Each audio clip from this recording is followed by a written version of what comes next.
नमस्कार दोस्तों, स्वागत है आपका अपने प्लेटफॉर्म जॉब्स विद सतवीर पर। और आज हम एक नई शुरुआत करने जा रहे हैं जिसका नाम है आपका परसेंटेज।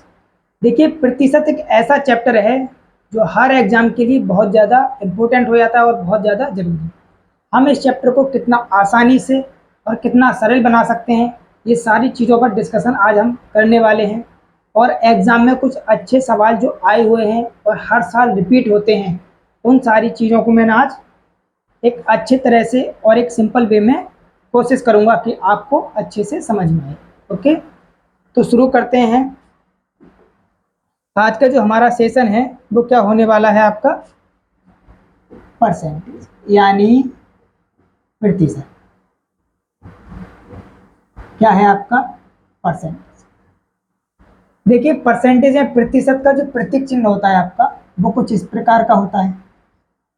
अब इस प्रतिशत का जो चिन्ह है, इस पर किस प्रकार से हमारी कंडीशन अप्लाई होंगी। देखो, अगर मैं बात करूं परसेंटेज को, तो परसेंटेज को पढ़ने से पहले आपको एक चीज के बारे में समझना होगा जिसका नाम है फ्रैक्शन। क्या होगा आपका? फ्रैक्शन। ये एक ऐसा कॉन्सेप्ट है जिससे आपके प्रतिशत को आसान बनाया जा सकता है। ठीक है, फ्रैक्शन यानी कि भिन्न। हिंदी में क्या बोलेंगे हम इसको? भिन्न। तो अगर मैं बात करूं भिन्न की, तो भिन्न हमारी क्या होती है? अंश बटे हर के रूप में होती है। किसमें होती है? अंश बटे हर के रूप में। और जो हमारी अंश बटे हर के रूप में भिन्न होगी, वो परसेंटेज से किस प्रकार बदलाव करेगी या परिवर्तन करेगी, और हमारा परसेंटेज होगा वो किस प्रकार अंश बटे हर में बदलाव होगा। तो देखो, अगर मैं बात करूं परसेंटेज की, तो कोई भी वस्तु हो, एनीथिंग, कोई भी वस्तु आपकी, वो अपने आप में कितनी होती है? 100% होती है। कितनी होगी आपकी? 100%। यानी बोल सकते हो ब्रह्मांड के अंदर जितनी भी वस्तुएं हैं, ब्रह्मांड के अंदर जितनी भी वस्तुएं हैं, कोई भी वस्तु हो, वो अपने आप में कितनी होने वाली है? 100%। ठीक है, अब उस 100% को हमें किस में परिवर्तन करना हो? भिन्न में, यानी अंश बटे हर में। तो जब आप किसी भी प्रतिशत को अंश बटे हर में परिवर्तित करोगे, तो आप उसमें क्या करोगे? 100 से भाग दोगे। 100 से क्या दोगे? भाग। यानी अगर मैं 100% को 100 से भाग दूं, तो कितना बनेगा ये? 100 से एक बार और 100 से एक बार, यानी ये 1/1 या 1 लिख सकते हो। तो ये हमारा क्या होगा? आपका अंश, और ये क्या हो गया? आपका हर। ठीक है, तो हमारा कोई भी परसेंट अगर फ्रैक्शन में चेंज होगा, तो हम क्या करेंगे? उस संख्या को 100 से भाग देंगे। ठीक है, अब हम मान सकते हैं कि यहाँ से एक बराबर कितना होता है हमारा? 100% होता है। कितना होता है? 100%। मतलब कोई भी संख्या जो एक है, वो अपने आप में कितनी होगी? 100% होगी। यानी यहाँ से एक से एक को डिवाइड करोगे तो कितना आएगा? आपका एक आएगा। इस प्रकार से तो हम बोल सकते हैं एक बराबर कितने का होता है? आपका 100% के बराबर होता है। मतलब अगर मैं कहूँ आपसे कि x% कितना होगा, तो आप बताओगे कि x बटे में 100 होगा। यानी जब किसी परसेंट को फ्रैक्शन में चेंज करोगे, तो कितना करोगे? 100 से उस संख्या को भाग दिया जाएगा। ठीक है, अगर आपको कोई भी फ्रैक्शन चेंज करना हो, जैसे मैंने लिखा 4/5, या मैंने लिखा 8/10, या हम लिख सकते हैं 2/3। ठीक है, इन सभी फ्रैक्शन को, किसको? फ्रैक्शन आपको किस में चेंज करना है? परसेंट में।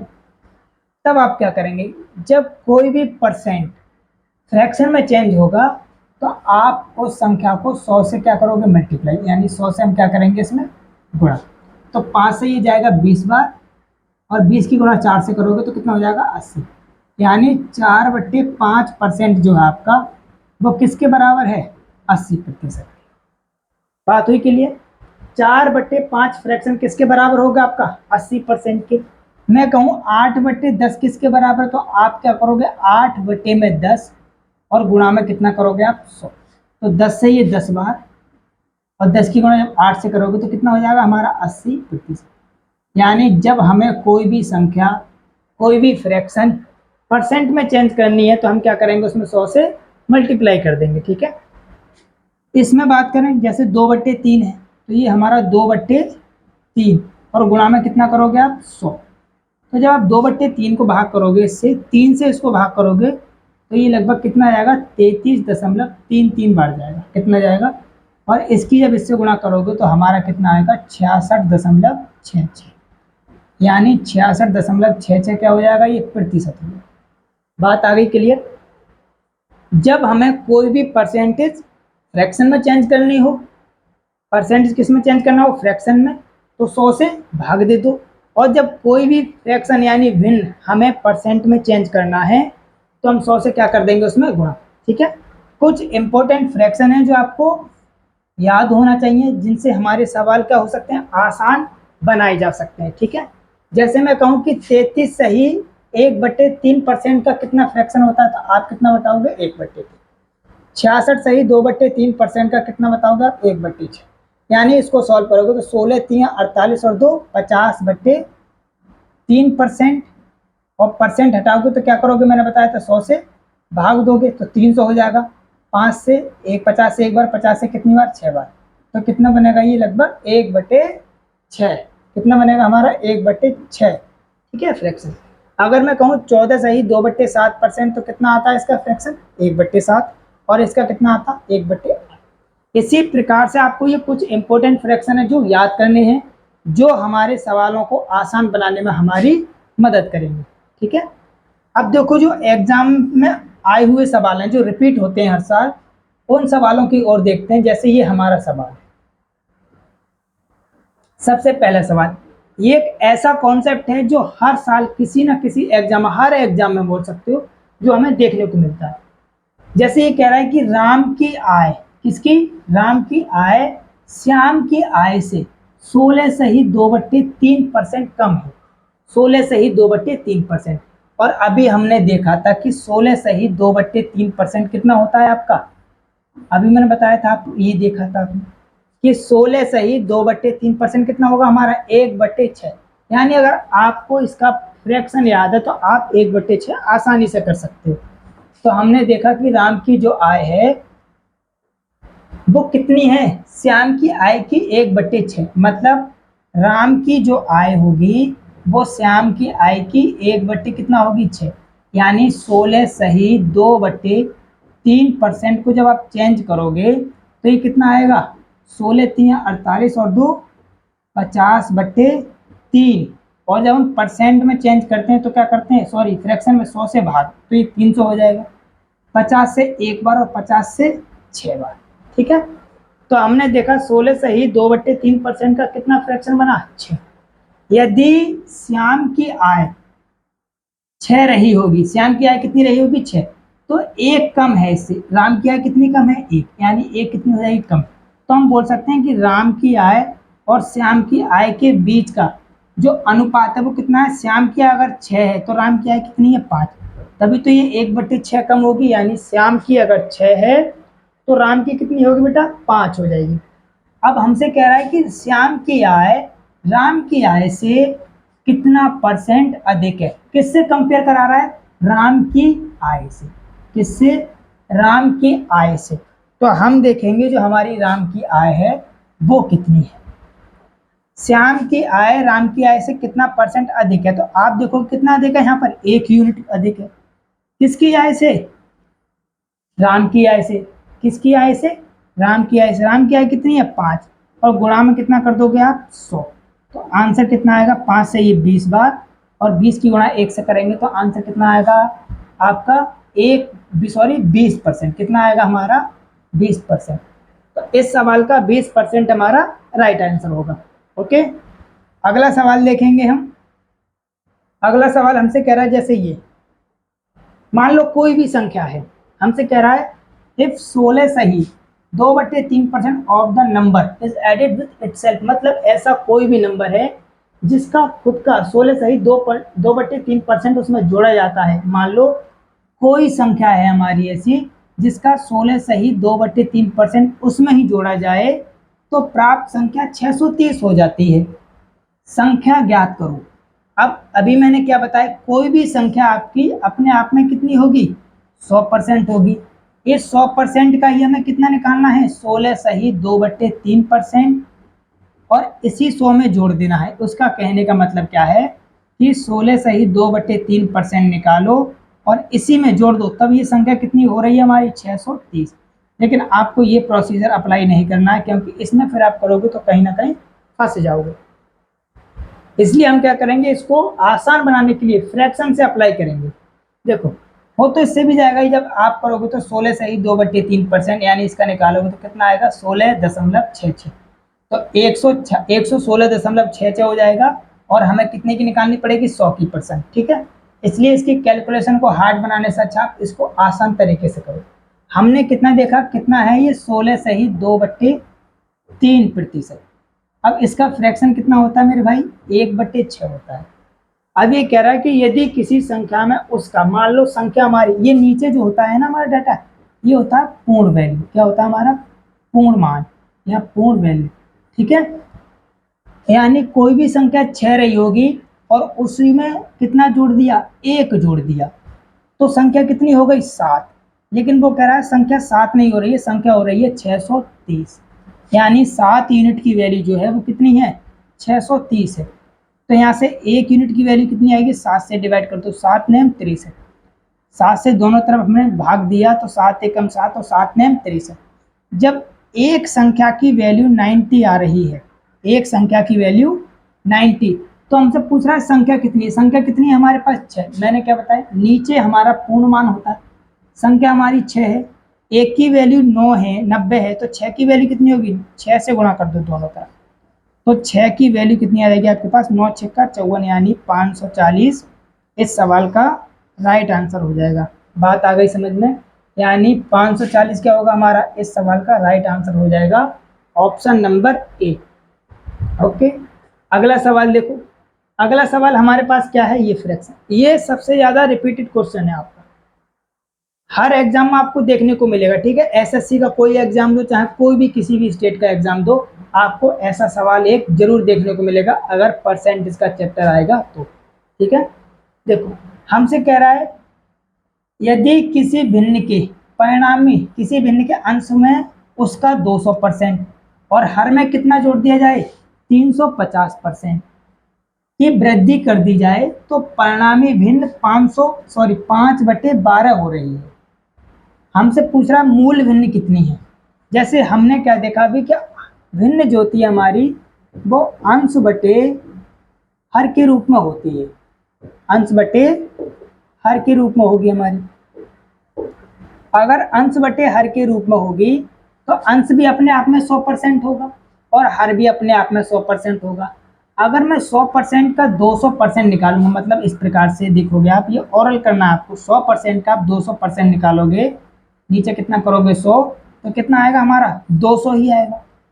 मान लो अंश हमारा 100% होगा और उसने 100 जोड़ दिए, तो अंश कितना हो गया होगा हमारा 300। कितना हो गया होगा 300।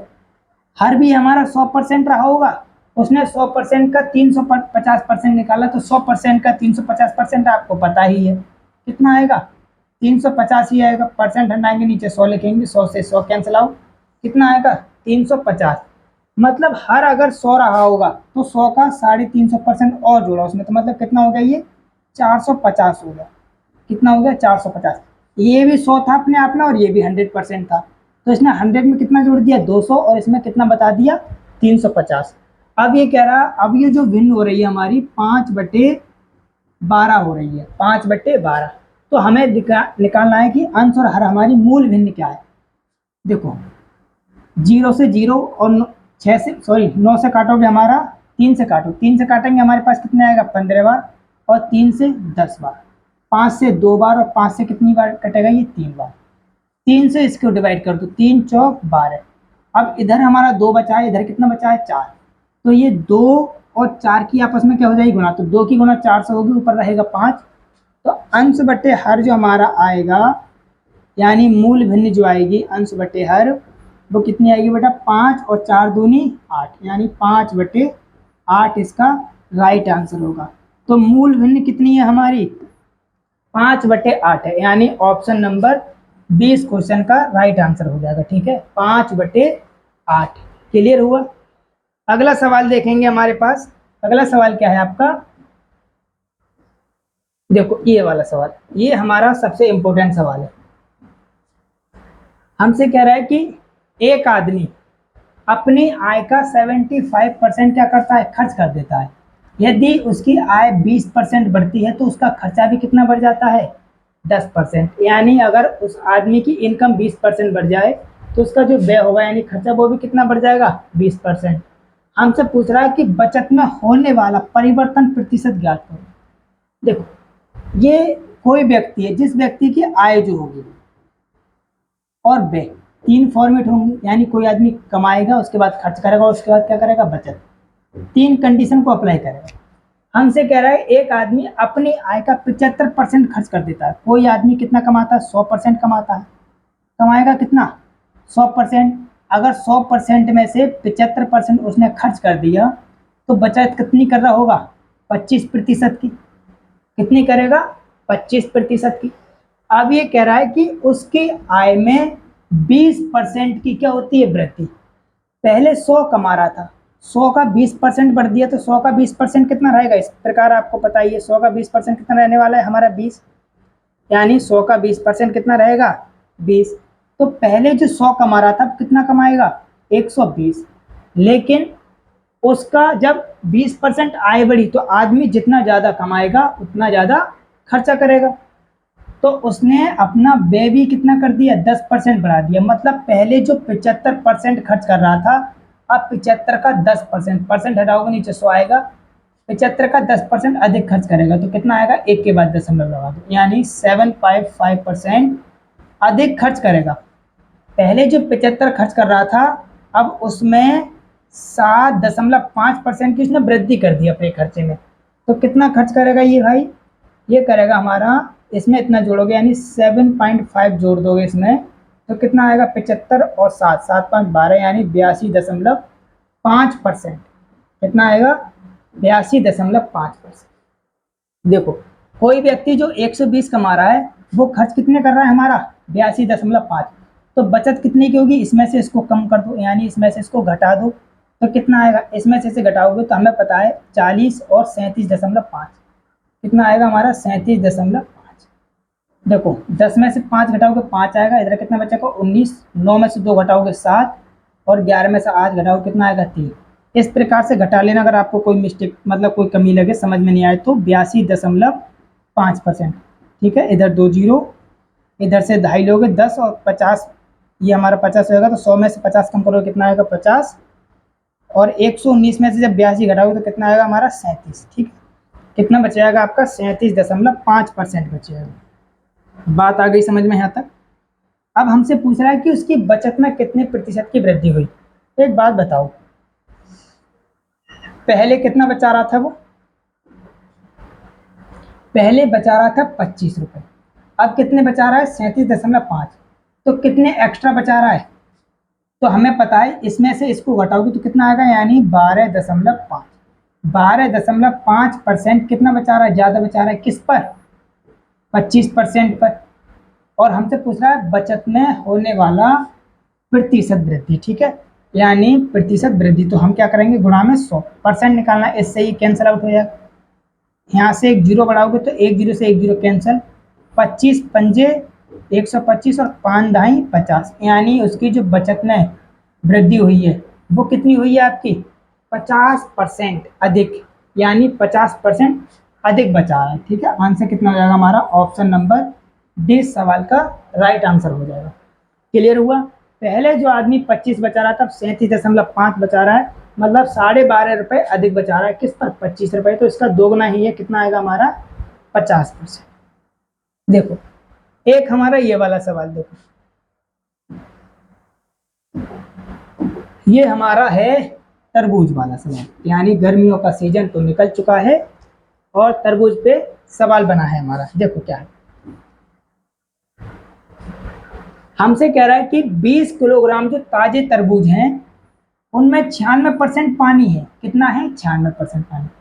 कुछ समय के बाद देखा उन्होंने तो उसमें 95% पानी रह गया। अब ये कह रहा है तरबूज का वर्तमान मूल्य ज्ञात करो, वर्तमान वजन ज्ञात करो। एक बात बताओ आप, कोई भी तरबूज है, जैसे मान लो ये हमारा तरबूज है, इसमें या इसका फ्रूट वाला जो पार्ट होगा और वाटर वाला पार्ट होगा, दो पार्ट होंगे उसके। अब ये कह रहा है पहली कंडीशन में 96% पानी है, तो बेटा फल कितना रहा होगा उसमें, 4% रहा होगा, क्योंकि 100% का तरबूज होगा अपने आप में। अगर बाद में 95% रह गया, तो 95% पानी रह गया, तो फ्रूट कितना रह गया होगा, 5% रह गया होगा। ये दोनों आपस में अनुपात में, ये दोनों। एक बात बताओ, इसको मैंने काटा 4 से तो एक बार, इसको काटा मैंने कितनी बार कटेगा, ये 24 बार। इसको मैंने 5 से काटा एक बार, और इसको 5 से काटा तो कितनी बार कटेगा, ये 19 बार। इन दोनों को जोड़ रहा हूं मैं, तो ये कितना बैठ रहा है, 20। और इन दोनों को जब हम जोड़ेंगे तो कितना बैठेगा, ये 25। यानी पहले जो था वो 25 था, और अब कितना रह गया, 20। यानी 20 रह गया, और पहले था कितना, 25। और गुणा में हमारा जो तरबूज है टोटल कितने केजी का है, 20 केजी का। यानी गुणा में कितना करेंगे हम, 20। तो 25 से काटोगे ये 4 बार, सॉरी 5 पंजे 25, और 5 चौक 20। 5 से काटोगे ये 4 बार, और 4 की गुणा 4 से करोगे मेरे लाल, तो कितना आएगा आपका, 16 केजी। यानी अभी जो वर्तमान वजन है इसका, तरबूज का, वो कितना है हमारा, 16 केजी, यानी 16 किलोग्राम। इस सवाल का राइट आंसर हो जाएगा। बात आ गई समझ में। आपको दोनों का अनुपात लेना है, इनको जोड़ना है। हमारे पास कितना हो गया, 25, और इसका कितना हो गया, 20। पहले जो 25 था, अब कितना रह गया, 20। यानी इनको भी अनुपात में चेंज कर लो, वरना इस प्रकार से देखो कि 20 रह गया, पहले था कितना, 25, और गुणा में कितना करोगे, हमारे पास जितना किलोग्राम का तरबूज है। ओके, अगले सवाल की ओर चलते हैं। अगला सवाल हमारे पास क्या है, देखो ये कह रहा है, हमसे सवाल में क्या है कि 35 छात्र और 6 अध्यापक हैं किसी कक्षा में। उनमें से प्रत्येक छात्रों की कुल संख्या का 20% टॉफी, और प्रत्येक अध्यापक को छात्रों की संख्या का 40% टॉफियां मिलती हैं। तो बताइए कुल कितनी टॉफी है, मतलब कुल कितनी टॉफियां। ठीक है, तो ये ऑप्शन तो इसके गलत दे रखे हैं भाई, केजी में नहीं होगा। ठीक है, ऑप्शन क्या है इसके गलत, देखो हमने देखा कि हमारे पास छात्र कितने हैं, 35। अब और अध्यापक कितने हैं आपके पास, 6। ये हमारे पास स्टूडेंट हैं, और ये हमारे पास क्या है, टीचर। ठीक है, यानी ये स्टूडेंट्स हैं आपके पास, और ये क्या है, टीचर्स। ओके, हमसे कहा है कि प्रत्येक छात्र को छात्रों की संख्या का 20%। मान लो छात्र कितने हमारे पास, 35। अब हमें पता है प्रत्येक छात्र जो होगा, प्रत्येक स्टूडेंट, ईच स्टूडेंट जो होगा हमारा, उसमें 35 छात्रों का 20%, 35 छात्रों का 20%। ये तो कह रहा है प्रत्येक छात्र को छात्रों की संख्या का 20%। छात्रों की संख्या कितनी है, 35। 35 का 20% निकालोगे, 20 से 5 बार, और 5 से ही 7 बार, यानी कितना आया, 7। प्रत्येक ईच स्टूडेंट को कितनी ट्रॉफी मिली है आपके पास, 7। यानी प्रत्येक छात्र को कितनी मिली है, 7। अब हमसे कह रहा है कि 6 टीचर हैं, प्रत्येक अध्यापक को छात्रों की संख्या का 40%। छात्र कितने हमारे पास, 35। 35 का आप 40% निकालोगे इस प्रकार से, तो कितना आएगा, 1 0 से 1 0 कैंसिल, 2 से ये 2 बार, और 2 से 5 बार, 5 सत्ते 35, और 7 की गुणा 2 से करोगे, कितना आएगा, 14। यानी प्रत्येक टीचर को, ईच टीचर जो होगा हमारा, मतलब प्रत्येक टीचर है उसको कितनी मिली हैं, 14 टॉफियां। तो 6 टीचर को कितनी हो जाएंगी हमारे पास, 14 6 84, कितनी हो जाएंगी, 84 टॉफियां। और प्रत्येक स्टूडेंट को कितनी मिली है, 60 टॉफियां। तो स्टूडेंट को कितनी जाएंगी, 35 की गुणा 7 से करोगे तो 7 पंजे 35, 7 3 21, और 3 24। अगर स्टूडेंटों की बात करें तो कितनी टॉफियां मिली है उनको, 245। और टीचर्स की बात करें तो हमसे कितनी मिली है उसको, तो सॉरी 84। अब हमसे पूछ रहा है कि टॉफियों की कुल संख्या कितनी है।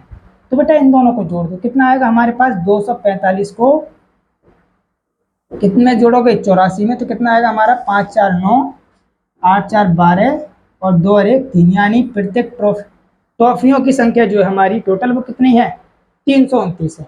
कितनी है, 329। तो इस सवाल का राइट आंसर क्या होगा हमारा, 329 हो जाएगा। ठीक है, अगला सवाल देखें। अगला सवाल है आपके सामने, ये देखो, ये कह रहा है चीनी का मूल्य जो है वो 30% घटता है, 30% घट हो गया, कम हो गया। उसकी खपत में कितने परसेंट की वृद्धि सॉरी उसकी उसकी खपत कितनी परसेंट बढ़ाई जाए ताकि कुल खर्च में 10% की कमी हो। मतलब ये कह रहा अभी जो है चीनी का मूल्य 10% सॉरी 30% घट गया, तो उसकी खपत कितनी बढ़ा दें ताकि खर्च कितना हो, केवल 10% की कमी हो। ठीक है, तो देखो हमें पता है टोटल कितना रहेगा हमारा 100, चीनी का मूल्य पहले कितना था 100, अब हमारा हो कितना गया 70 गया। देखो इसके लिए आपको एक तरीका बताता हूँ मैं सॉल्व करने का। ऐसा कोई भी सवाल आए तो आप एक फॉर्मेट याद रखो, एक्सपेंडिचर जो होता है आपका वो कितना होता है हमारा प्राइस इंटू कंजम्पशन। मतलब हमारे पास टोटल खर्चा जो होता है आपका वो होता है मूल और खपत, मूल गुणा खपत। अब हमारे पास कितने कमी हुई है 30% की, मतलब जो 100 का माल था वो अब कितने में जा रहा है 70 में जा रहा है। अब ये कह रहा है कि उसकी खपत कितनी परसेंट बढ़ाई जाए ताकि कुल खर्च में कितनी हो 90% सॉरी 10% की कमी हो। मतलब ये जो खर्चा बैठे आपका खपत को कितना परसेंट बढ़ाएं ताकि जो खर्चा हो आपका वो कितना बैठे 90, कितना बैठे 90। एक बात बताओ, अभी कितनी हो गई चीनी का मूल्य कितना हो गया आपका 70, लेकिन हमें खर्चा कितना बनाना है 90, तो कितना कम करना पड़े, कितना बढ़ाना पड़ेगा आपको 20 रुपये बढ़ाने पड़ेंगे। किस पे बढ़ाने पड़ेंगे आपको, इन 70 रुपये पर, और गुणा में कितना कर दोगे आप 100, कितना कर दोगे 100। ठीक है, तो इसको इससे डिवाइड करोगे एक बार और ये कितना हो जाएगा 200/7, 200/7, 7 से करोगे तो 7 दूनी 14, कितना बचा 6, 7 अट्ठे 56, और हमारा कितना बचा 4 पॉइंटों में है सभी तो। और हम दूसरा देख सकते हो 4/7, यानी इसको डिवाइड करोगे तो कितना आएगा 28 सही 4/7%।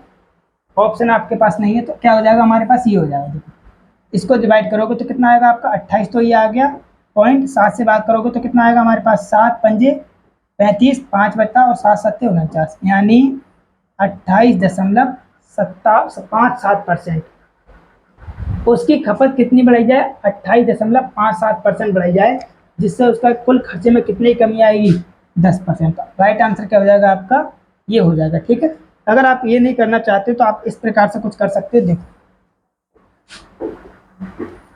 आप ये देखो पहले कितने पैसे खर्च हो रहे थे आपके पास 100, अब कितने हो गए हैं 9। पहले जो चीनी का मूल्य 100 रुपये था अब कितना हो गया आपके पास 70 रुपये हो गया। अब आपको क्या करना है, ये जो है खपत इतनी बढ़ानी जाके जिससे खर्चा कितना हो 10% की कमी हो, मतलब 90 पर आए। तो कितने का अंतर आ गया आपके पास 20 का। किस पे आएगा, जो अभी चीनी का वर्तमान मूल्य कितना है 70 है, कभी घट चुका है, और गुणा में करोगे आप 100, तो आपके पास राइट आंसर कितना आ जाएगा हमारा 28.57%। ठीक है, इसे सॉल्व करोगे तो हमारा क्या आ जाएगा, जो मैंने अभी किया है 28.57% इस सवाल का राइट आंसर होगा। ओके, देखो अगला सवाल हम देखेंगे। जैसे ये कह रहा है कहाँ गया?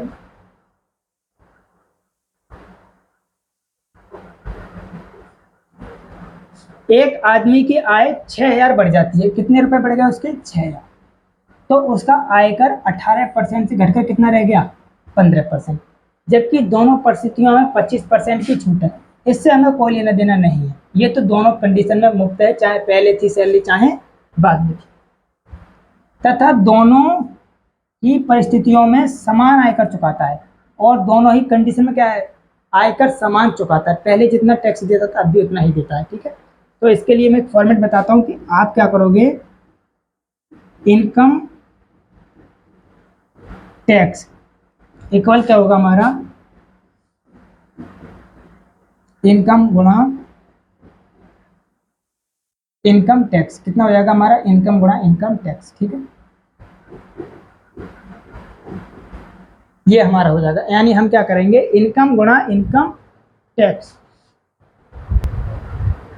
ठीक है, क्या करेंगे हम रेट ऑफ, इसको हम क्या कर सकते हैं, इसको ये लिख लो जिससे आसान बन जाए हमारा थोड़ा।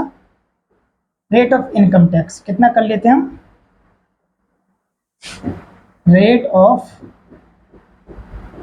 Income tax. ठीक, देखो उसकी आय कितनी बढ़ गई 6,000, लेकिन क्या होता है उसका टैक्स जो होता है 18% से घटकर कितना रह जाता है 15%, यानी 18% जो था अब कितना रह गया आपका 15% रह गया है। तो हम इसको करेंगे 3 से 6 बार और 3 से करोगे आप 5 बार। यानी पहले जो 6 दे रहा था अब कितने दे रहा होगा 5, तो उसका इनकम टैक्स जो होगा वो कितना हुआ होगा 5 से 6 हो गया होगा। यहाँ कितने की वृद्धि हुई आपकी 1 रुपए की, लेकिन वो कितनी बता रहा है 6,000 रुपये की वृद्धि। 1 यूनिट की वैल्यू जो है आपके पास वो कितने की है 6,000 की वैल्यू है। हमसे पूछ रहा है उसकी पहले आय कितनी थी, तो पहले आय कितनी होगी आपके पास 6 की गुणा 5 से करोगे तो इसका आंसर कितना हो जाएगा हमारा 6 पंजे 30,000। 30,000 इसका क्या हो जाएगा आपका राइट आंसर, यानी ऑप्शन नंबर सी क्या होगा इसका राइट आंसर हो जाएगा। ठीक है, आपको एक मेथड याद रखना है, इनकम टैक्स इक्वल कितना होता है इनकम गुणा रेट ऑफ इनकम टैक्स। अब हमसे कह रहा है कि 18% से घटकर कितना रह गया 15%। देखो ये जो है 25% दोनों कंडीशन में वो है मुक्त है, तो अगर पहले 25% दे रहा होगा अभी 25% देगा तो 25 से 25 कैंसिल हो जाएगा, इसकी हमें लिखने की कोई ज़रूरत नहीं है। हमसे कह रहा है कि 18% से घटकर कितना रह गया 15। हमने देखा 6 से इसको डिवाइड 3 से करा 6 और 3 से करा 5 बार। पहले जो 6 दे रहा था अब कितने दे रहा है 5 रुपये। ठीक है, तो इनकम टैक्स कितना हो जाएगा उसका 5 से 6 देगा, तो हमारे पास कितना बढ़ गया 1 की वजह से उसकी सैलरी कितनी बढ़ गई है 6,000। जब 1 यूनिट की वैल्यू 6,000 है तो 5 की कितनी होगी बेटा 30,000 हो जाएगी। कितनी हो जाएगी हमारी 30,000 हो जाएगी। ठीक है, ऐसे एक अच्छा सवाल है जिसका आंसर आपको कमेंट बॉक्स में देना है। अगर आपको थोड़ा बहुत समझ में आया है अच्छे से तो इसका आंसर आप कमेंट बॉक्स में ज़रूर देना, अगर यहाँ तक वीडियो के अंत तक पहुँच चुके हो। ठीक है, और ज़रूर ही देना है इसका आंसर अगर आप लेक्चर को देख रहे हो। ओके, अगर वीडियो अच्छा लगे तो लाइक करो और शेयर करो और सब्सक्राइब करो, जिससे मैं और अच्छे अच्छे लेक्चर आपको डेली प्रोवाइड करा सकूं। ठीक है, नमस्कार।